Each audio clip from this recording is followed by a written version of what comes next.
जेवढे पण माझा व्हिडिओ बघताय त्यांना सगळ्यांना हेच सांगणे आहे की आपला बाप आपल्यासाठी एवढी मेहनत घेतो आहे, आपला बाप आपल्यासाठी एवढं त्याचं प्रत्येक गोष्टीचा त्याग करून तो आपल्याला पुढे नेतो आहे, शिकवतो आहे. त्या बापाची जर आपल्याला चप्पल जर यायला लागली आणि कपडे यायला लागले तर याचा अर्थ असा नाही की आपण माजुरडेपणा करायचा, बापाला मारायचं, भांडण करायचं, कोणाच्या सांगण्यावरून त्याला हाकलून द्यायचं किंवा अजून काही वेगळा त्रास द्यायचा. मला हे म्हणायचं आहे की आपण आपल्या बापाच्या नावानेच ओळखलं जातो. बाहेर जर तुम्ही कुठे कधी गेलं ना, बाहेर जर कधी निघाले तर लोक तुमच्या नावाने नाही तर हा किशनचा मुलगा आहे, हा रमेशचा मुलगा आहे, हा चालला आहे, अशाच नावाने ओळखतात.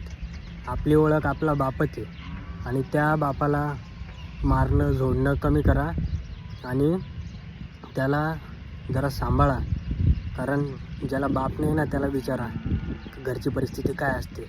म्हणून आपला बाप आपल्या जवळ आहे तर त्याला सांभाळा, त्याची काळजी घ्या.